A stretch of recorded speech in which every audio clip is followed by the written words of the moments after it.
তো আজকে আমাদের শসার জমিতে এখন জল দেওয়া হচ্ছে, জল মার্শালে জল আসছে। তো চলো দেখাই তোমাদের কিভাবে জল দেওয়া হয়। পাইপে জল আসছে।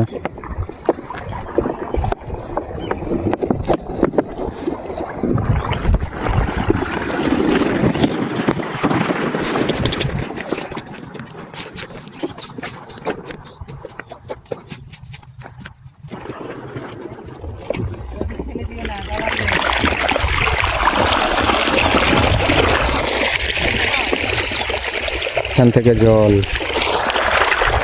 এই ড্রেনের মাধ্যমে চললো।